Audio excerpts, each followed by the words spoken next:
Sobat Aussie, balik lagi bareng aku Husna di podcast Aussie, podcastnya anak milenial. Nah, kali ini Husna nggak sendiri karena kita sudah kedatangan narasumber. Beliau adalah sosok pemuda yang berasal dari desa kecil yang kemudian berkarir di kota, bahkan bisa dibilang di salah satu perusahaan ternama dan cukup besar di Indonesia, dan kemudian akhirnya memutuskan kembali untuk merintis karirnya di desa dan membangun desanya sendiri. Nah, beliau adalah Bapak Waherudin. Halo Bapak. Halo, Nah, lebih sering dipanggil Pak Heru atau Kakak nih? panggil kakak saja. Oke, Kak Heru biar lebih ini ya, seumuran. Ya, betul, Masih seumuran gak sih Kak? Ya, seumuran. Masih. Berapa tahun yang lalu tuh? 20 tahun yang lalu? Ya, bisa jadi 3 tahun yang lalu mungkin. Oh gitu, 3 tahun yang lalu, 13 tahun kali ya. Siap. Oke. Nah, Kak Heru, ngomong-ngomong, ngelihat kakak yang sekarang sudah punya beberapa perusahaan juga. Nah, kita kilas balik sedikit. Sebenarnya waktu sekolah tuh, Kak Heru sosok yang seperti apa sih? Jadi waktu sekolah itu kami seperti biasa saja. Artinya kebanyakan anak sekolah toh mereka beraktivitas, mereka belajar, kami pun ikut belajar. Cuman satu hal yang kami pegang teguh di dalam situ bahwa kami tidak mengenal bahwa belajar itu tidak mesti harus belajar ABC saja, tapi kita harus belajar semua. Apapun yang diberikan ke kita, apapun tugas yang diberikan ke kita, ya kita harus maksimalkan, kita harus pelajari, kita harus tekuni apa yang diberikan ke kita, yang diberikan tanggung jawab. Jangan mengambil setengah-setengah, tapi kita harus totalitas dalam belajar. Jangan bahwa pembicaraan satu kedua itu tidak ada sangkut pautnya, tapi tetap kita harus pelajari semua. Artinya di masa sekolah kita gunakan betul-betul untuk belajar, untuk menimba ilmu. Oke, berarti memang tidak beda jauh juga ya dengan anak pada umumnya seperti itu. Iya, nah, waktu betul. itu masih belum kelihatan mungkin ya perbedaannya. Tapi kemudian kalau boleh tahu, Kak Heru nih lebih ke tipikal anak sekolah yang organisatoris atau mungkin yang kompetitor mungkin, atau seperti apa nih sebenarnya? Kalau yang seperti itu kemarin saya sempat jalani semuanya. Wah.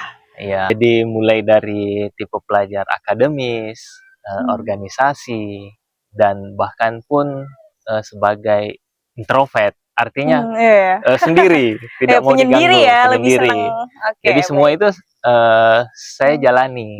Artinya saya jalani itu tergantung suasana. Di saat kita dibutuhkan untuk organisasi, ya kita ngikut. Ada juga, ya kita ngikut ritmenya.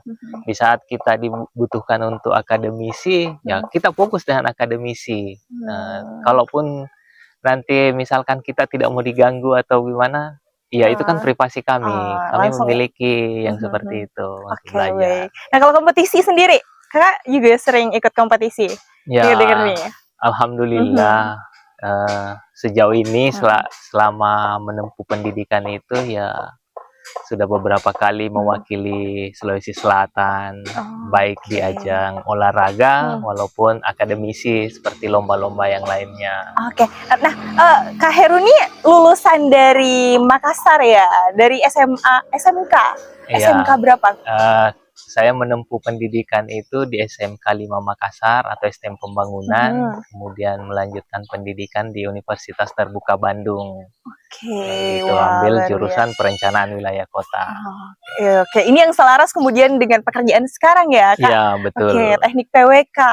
Berarti dari arsitek kemudian menjadi fokus pada teknik PWK yang kemudian berkarir di membuat perusahaan sendiri akhirnya. Nah, kita sebelum masuk ke sana nih, kita terlebih dahulu pengen tahu, nah gimana sih Kak caranya kuliah juga tapi kerja juga, atau memang kuliah diselesai dulu baru lanjut kerja, atau seperti apa? Di sini yang berat ini sebenarnya, karena di sela-sela kuliah kita harus juga fokus bekerja. Karena saya mengambil kelas pekerja memang. Berarti bukan yang reguler seperti itu ya? Bukan. Jadi kami belajarnya itu adalah belajar mandiri. Bekerjanya pun offline. Jadi bekerja seperti normal, cuman untuk belajarnya ya kita dituntut untuk belajar mandiri. Seperti Oke. itu. Berarti kakak ini sambil kerja, waktu itu kerja di mana tuh? Waktu kuliah itu kan saya bekerja di Papua, jadi kerja di anak perusahaan PT Freeport yang waktu itu kami diberi kesempatan juga sih untuk melakukan aktivitas yaitu kuliah, karena kebetulan di sana juga membuka kelas untuk kelas pekerja yaitu universitas terbuka, jadi kami numpang di sana. Nah, seperti itu. Oke. Baik, jadi memang sambil kerja juga kakak tetap kuliah gitu ya? Iya, betul. Nah itu gimana cara menyeimbangkan semuanya nih? Sempat nggak sih kayak ngerasa stuck, aduh capek nih ngejalanin keduanya, perlu kerja juga iya fokus, tapi kuliah juga nuntut nih, ada tugas mungkin yang harus diselesaikan seperti itu. Ya, itu gimana tuh? Ya, itu yang Resiko seperti ya? itu kan manusiawi, tapi bagaimana caranya kita mensiasati itu, terus didukung dengan lingkungan, itu sebenarnya pengaruh sekali terhadap lingkungan yang mendukung kita. Jadi support system gitu ya, Kak? Iya, betul. Jadi mengatur waktunya itu kan kebetulan di sana saya bekerja itu dari jam 5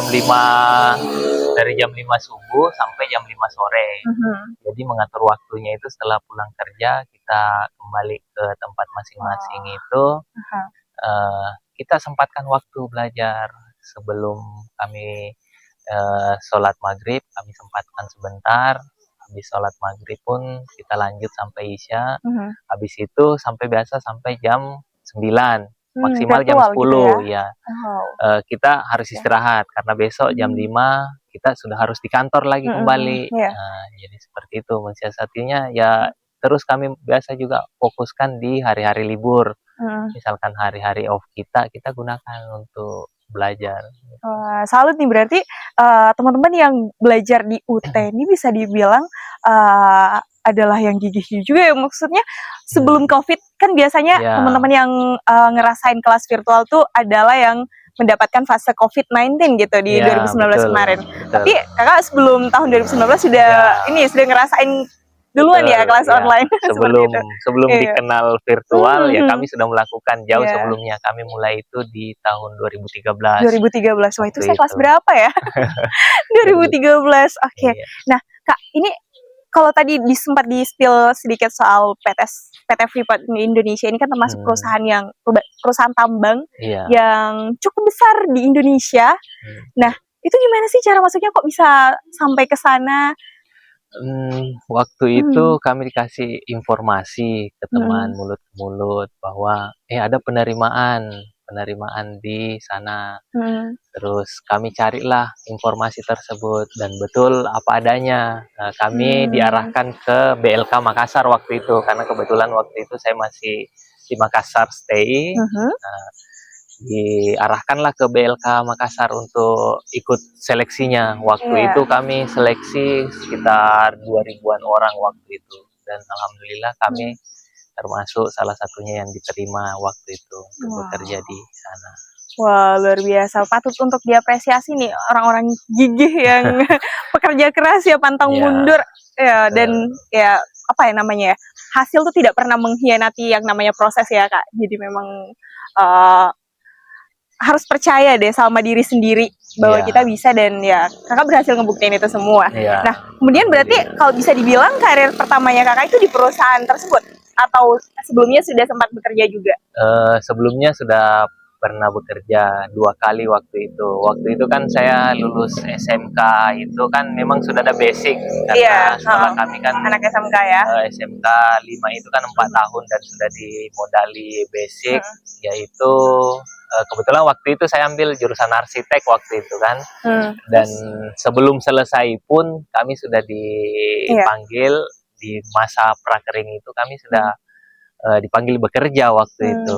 Dan setelah selesai bekerja, selesai praktek waktu itu, udah ditawarin kerja nih sama tempat praktek itu, kami langsung mau di hire waktu itu. Tapi kami menolak, artinya kami mau berkiprah di luar lebih banyak lagi. Akhirnya waktu itu kami pindahlah kerja Waktu itu saya bekerja di perusahaan atau di perhotelan waktu itu. Oh, perhotelan. Saya sebagai engineering waktu itu. Engineering Iya, ya. sebagai Itu teknisi. masih relevan sama jurusan kakak di SMK? Iya, masih. Karena saya bekerja di itu adalah bagian perawatan gedung. Jadi dari arsitek memang kan berbau gedung. Nah, kembali ke perawatannya. Nah, termasukin seperti Begitu. itu. Baik. Nah, ini yang ngebedain antara SMK dan SMA ya. Kalau SMA mungkin kita lebih general, pelajarin tentang sosial dan juga humaniora dan juga saintek gitu ya. Tapi kalau di SMK memang sudah berfokus. Ya, sudah lebih fokus dan sudah memang persiapan untuk masuk ke dunia kerja. Even nggak langsung kuliah pun sudah ada basic skills-nya yang sudah dimiliki ya, Kak. Betul. Oke. Nah, setelah lulus nih dan kemudian kerja tuh berapa tahun tuh jadinya? Setelah lulus itu saya Langsung bisa dibilang tidak ada jeda. Oke, baik. Langsung hari itu lulus langsung bekerja, bahkan sebelum saya menerima ijazah itu sudah bekerja waktu itu. Apa yang bikin Kak Heru nih semangat buat ngejar itu semua, buat kerja, kan biasanya orang entah itu gap year dulu atau misal lanjut kuliah dulu deh daripada langsung kerja. Kenapa langsung memilih kerja terlebih dahulu? Kalau itu sih kembali ke diri masing-masing ya. Apa sih sebenarnya tujuan kita? Apa sih tujuan kita ini untuk sekolah? Nah, kembalinya kan bekerja. Habis itu kan kembali bekerja ya tujuannya kan untuk diri kita sendiri. Kalaupun nanti untuk membahagiakan orang tua, keluarga-keluarga yang kita cintai, itu adalah bonus-bonus. Tapi yang paling utama itu adalah buat kita sendiri, buat diri kita sendiri dulu. Iya.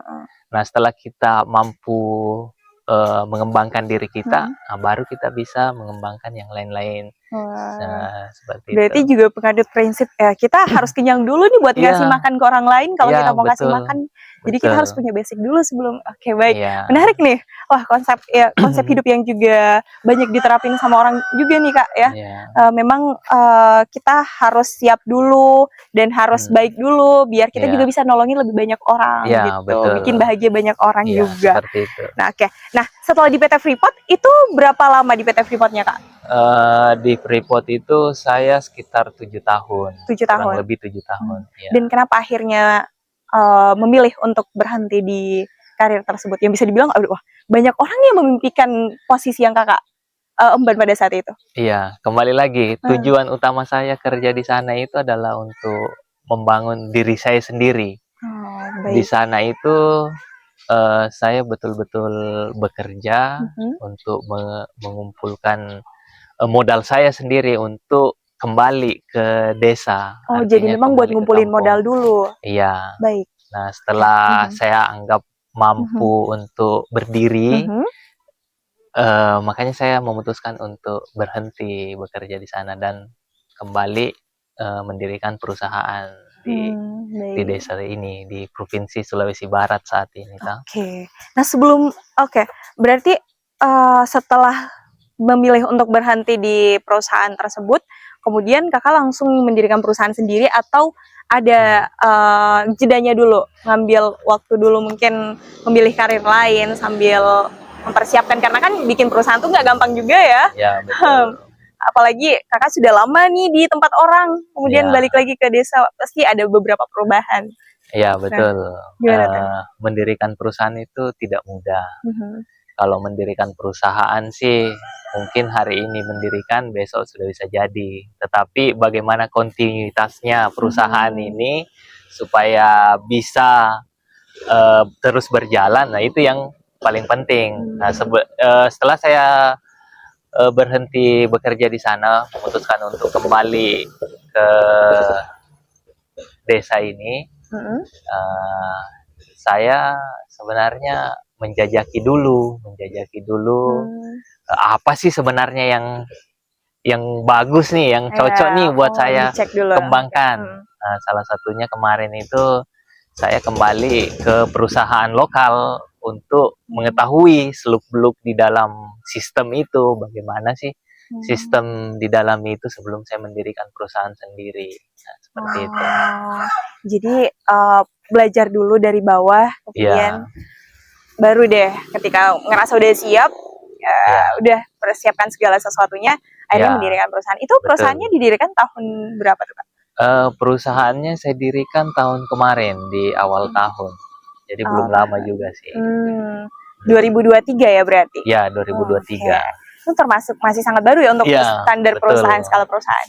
Nah, kalau perusahaan ini sendiri bergerak di bidang apa kalau boleh tahu, Kak? Kalau perusahaan sendiri, kebetulan kan saya jurusan arsitek, kemudian ambil perencanaan wilayah.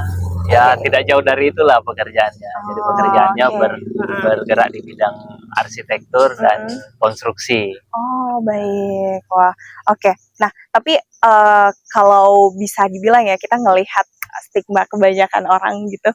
Kalau orang yang sudah berkarir di kota terus memilih akhirnya kembali ke desa, ada banyak stigma tuh sering kali disampaikan. Katanya, saya nggak sih sudah jauh-jauh ngejar karirnya, sudah sekolah tinggi-tinggi, kemudian balik lagi ke desa. Why? Iya, betul. Jadi di awal kembali ke desa itu ya memang stigma yang seperti itu luar biasa. Tapi kembali lagi ya, prinsip awal saya itu bahwa saya bekerja untuk diri saya sendiri dulu.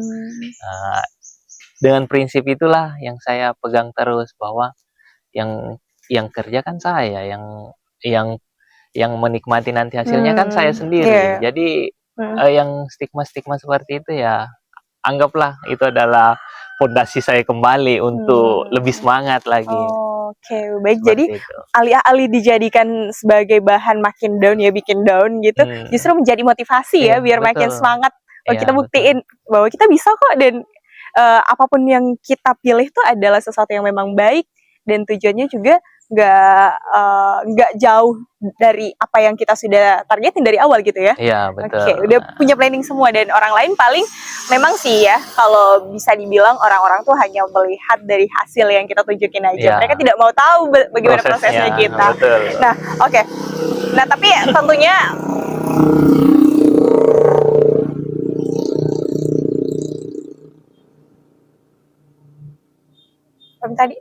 tadi saya bilang terus.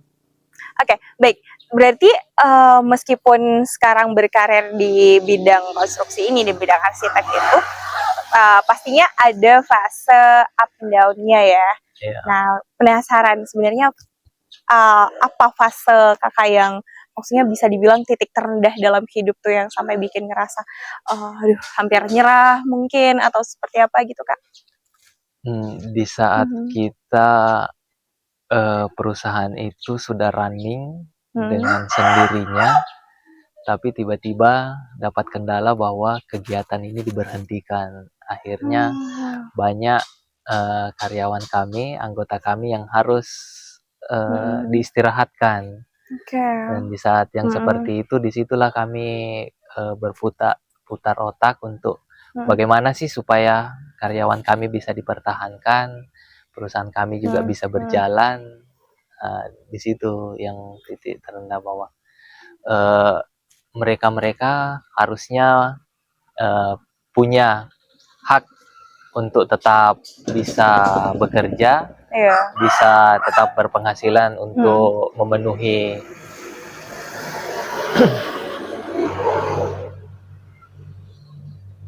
untuk tetap memenuhi kebutuhan keluarganya mungkin, dirinya sendiri. Nah, disitulah kami merasa bahwa kok kami tidak mampu untuk menghandle yang seperti ini. Oke, baik. Jadi namanya titik terendah pasti ada, dan apalagi nih kalau sudah berbicara bukan tentang kita doang nih, sudah ada melibatkan orang lain, dan apalagi ketika orang lain tersebut bisa dibilang menggantungkan harapannya ke kita gitu ya, ke perusahaan Kakak. Dan kemudian ketika ada fase itu tentunya akan berdampak ke mereka juga ya. Wah, dan itu akan menjadi tanggung jawab moral gak sih, Kak?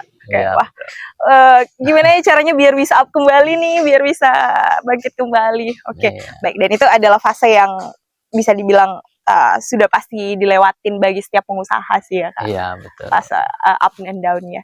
Oke, baik. Nah, tapi dengar-dengar Kakak nih, kan sebelum kesini juga riset, Kakak nih selain sebagai founder dan CEO di perusahaan, juga menjalani apa pekerjaan yang lain, pekerjaan sampingan, entah itu yang menjadi pekerjaan sampingan atau pekerjaan utama.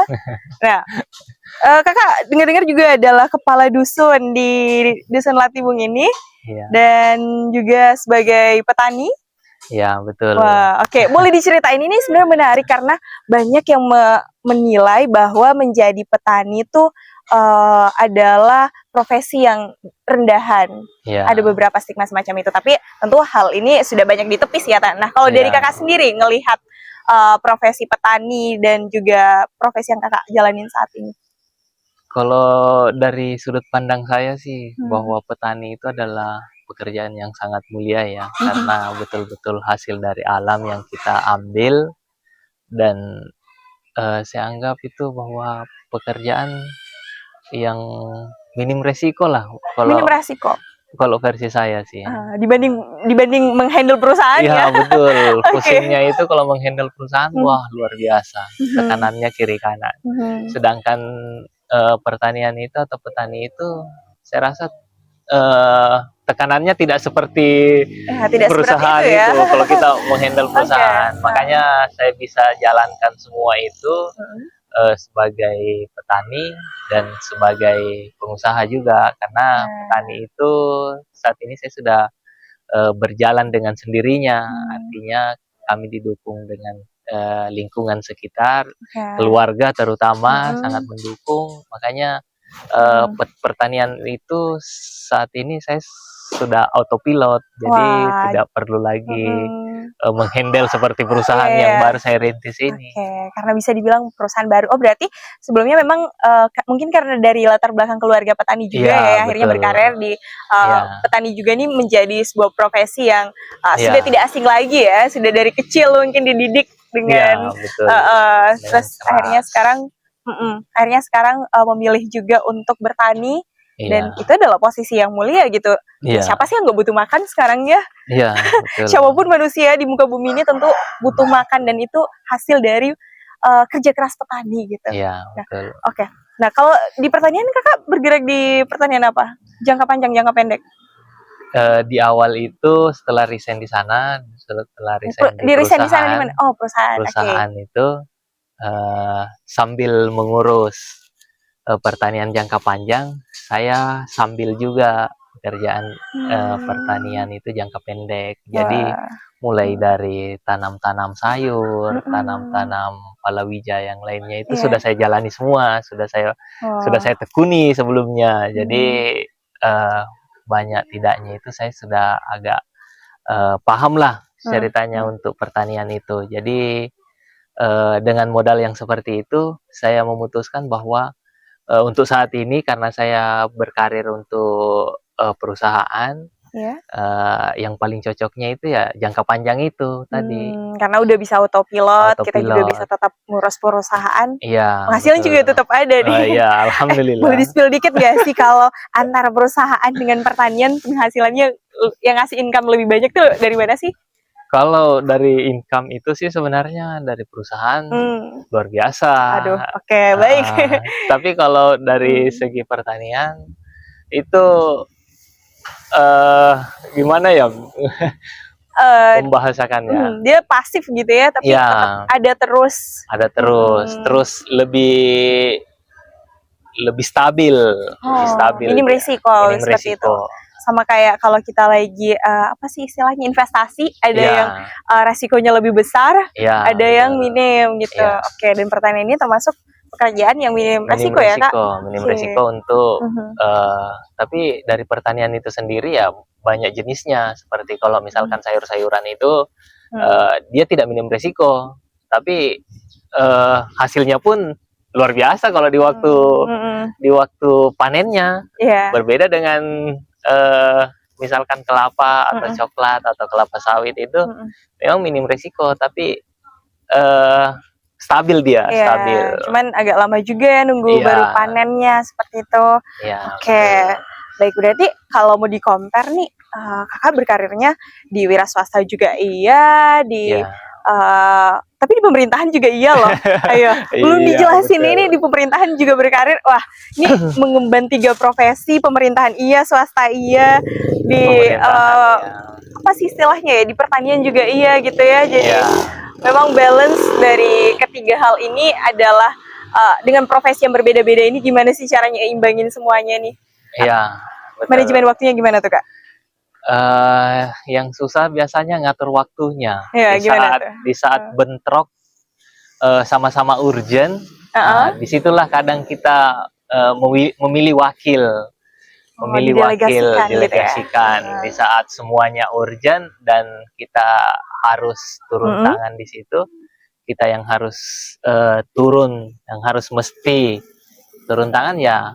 Itulah di saat waktu itu kita dituntut untuk berpikir kritis, menilai permasalahan yang mana sih sebenarnya yang paling kritis. Ya, oke, di sini. menentukan skala prioritas Iya, gitu ya, Kak. betul. Wah, di situ yang beratnya banget sih pasti. Ngerasain banget ketika kita dihadapkan antara misal ya, karena aku masih sambil kuliah juga nih, jadi kayak antara pekerjaan sama kuliah nih. Wah, kalau dihadapkan bentrok bersamaan waktunya dan sama-sama urgent, mau nggak mau harus nentuin yang mana yang lebih prioritas. Iya, gitu, balik lagi sih. Mau nggak mau seperti itu. Dan memang itu adalah konsekuensi dari punya beberapa job desk seperti itu ya, Kak. Iya, betul. Dan kalau saat ini berarti Kakak juga sudah mempekerjakan beberapa orang, artinya memang apapun yang Kakak lakukan juga memperhatikan dan mempertimbangkan pemberdayaan manusianya ya. Iya, betul. Bagaimana mereka bisa berkembang. Nah, kalau Kakak gimana tips memilih pekerja seperti apa yang bisa dipercaya, diberikan amanah untuk bekerja sama dengan Kakak? Untuk memilih karyawan itu atau pekerja itu sih sebenarnya gampang-gampang susah.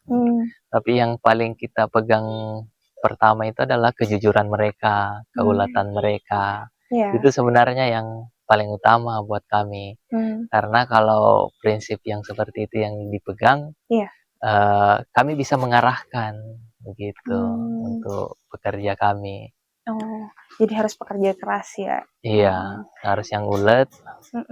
Dan yang paling utama adalah jujur sih. Jujur, integritas tuh memang nomor satu sih. Iya, kalau orangnya jujur ya gimana pun dia meskipun nggak tahu nih, tapi kalau dianya jujur dan kitanya juga pengen ngajar, dia mau belajar, nanti bakal ketemu tuh di titik yang kita pengenin. Wah, luar biasa. Alhamdulillah lah kalau seperti itu. Nah, kalau Kakak pelajaran apa yang sempat Kakak rasain dan pengen sharing ke para pendengar gitu? Kalau saya sih bekerja itu jangan pandang bulu lah. Artinya apapun kesempatan yang diberikan ke kita, gunakan semua apa yang kami dapat. Artinya semua pengetahuan, ilmu, tenaga, waktu kita gunakan sebaik mungkin untuk belajar di situ.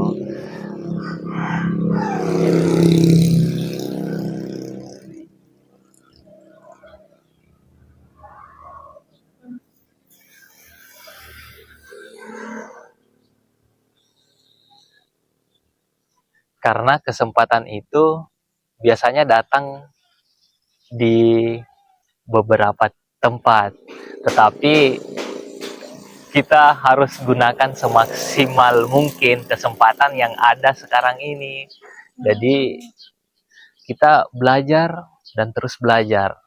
Apapun yang diberikan ke kita, apapun tugas yang diberikan ke kami, ke atasan ke kita itu,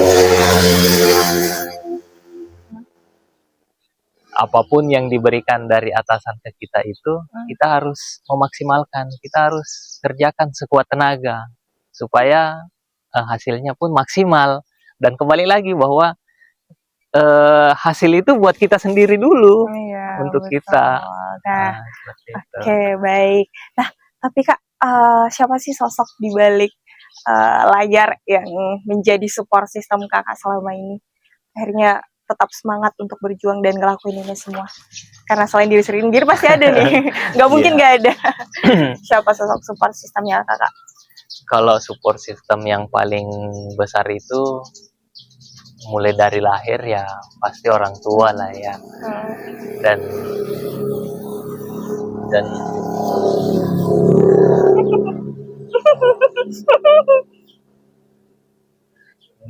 dan itu yang paling besar supportnya di awal-awal karir itu, di awal perjalanan hidup itu ya pasti orang tua lah yang mereka membantu kami, membantu. Ya. Kalau sekarang sudah ada istri. Ya. Ya. Sekarang sudah ada istri, ada anak. Ya. Ada anak. Nah, itu menjadi penyemangat kami tambahan selanjutnya. Apa yang bikin kakak nggak give up, tidak menyerah dalam semua perjalanan hidup yang mungkin ini yang kita ceritain di sini ini hanya sebagian kecil dari banyaknya pengalaman hidup yang mungkin jauh lebih berat dari sebelum-sebelumnya. Apa yang bikin kakak you don't give up? Melihat